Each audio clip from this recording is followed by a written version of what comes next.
Hi. We just started a series in the book of John on the signs that pointed to Jesus as the Messiah.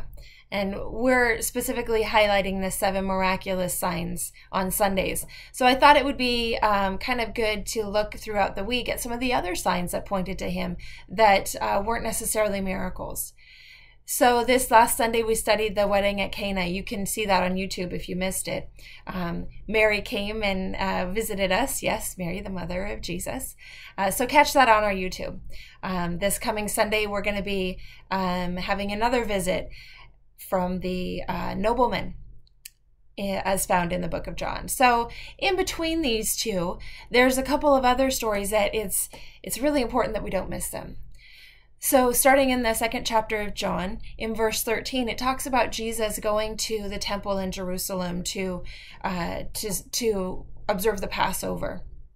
And when he walks into the temple, he's going in with this reverence and this expectation of this is going to be a holy place where I meet my Father and I am able to worship him in this act of obedience and reverence. But he walks through the gates of the temple, and the noise of the money changers and the noise of people doing business together and the noise of the cattle even and the sheep and the doves and all of the animals that were brought there to be sold for sacrifices, that noise drowns out his own thoughts. The stench of the livestock within the holy place probably fills his nostrils and is just a grotesque stench to him. Here he had come to a place that was sacred and holy to worship, and yet he's met with filth. These things needed to be done. People needed to buy livestock and animals to sacrifice for the Passover. Money needed to be changed and exchanged hands because they were bringing in foreign currency and they needed to have the currency of the national change at that time. So these things had to take place, but not in the holy temple. And this upset Jesus so much that he fashioned a whip out of reeds, and he with zeal went forward and he drove out all of the oxen and the sheep from the holy place, and he overturned the money changers' tables, and he drove out the merchants. Now this is something that made the disciples remember. In Psalms it talked about how he would have zeal for the holy temple. Now, if we think about this in our own lives, our bodies are called the temple. And in fact, later in this same passage, Jesus refers to his body as the temple. And we think about ourselves as the holy temple. And we have to remember to have such reverence for the Lord and to find a sacred, holy place to be able to worship him. Things have to be done. Business has to be conducted.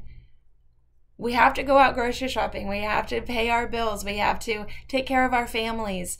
All of these things need to be done. But what place do we have that we solidify our holy place with God within ourselves? What time do we take to set apart? You know, I have a table in my back room and it's set aside just for my crafting things. And I have a tendency to be a bit, I want to do this and then I want to do that. And so as I'm doing one project, the whole table's filled with that project. And then I'll get sidetracked and want to start another project. But I can't get to that other project because my table is filled. And if I do get to that other project, I have all these bits and pieces from all these other little projects mixed up in there. It's a mess. I have a hard time focusing. And I parallel that to myself in my thought life. If I have so many things consuming me, when I sit down to be still with God, those other things flood through my mind. I can't focus on the one thing that's most important. The zeal for the worship of the Lord needs to be so important to me that I clear away everything else, that I wipe off that table of everything else and focus on God. And that's what Jesus is showing us when he's driving the merchants out of that temple. And he's saying, clear away the clutter, clear away the things that don't belong in the holiest of holies. Clear away those things that keep us and hinder us from being so sincere with God. So I pray that we are able to clear away the clutter. I pray that we are able to get so serious with God and focus on him because we have just taken time to put things in their proper place within our minds.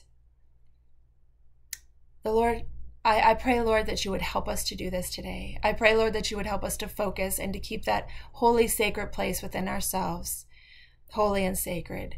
Clean us from the inside out, Lord. Give us zeal for your holy place. May be blessed in the name of Jesus. Remember to catch us talking about the signs and the rest of John on the YouTube or even on Sunday mornings. We're meeting outside, so we're taking precautions to be safe. You can bring your own pop-up, bring your own chairs if you feel more comfortable to set aside from everyone else. By all means, we are keeping our social distancing. It's a bit hot, but we've got some fans out. We've got the amplifiers and speakers out so you can make sure that you hear it. So I hope to see you soon. And if not, if you're feeling more comfortable in your home, be safe, be blessed, be healthy, clear that sacred space for the Lord.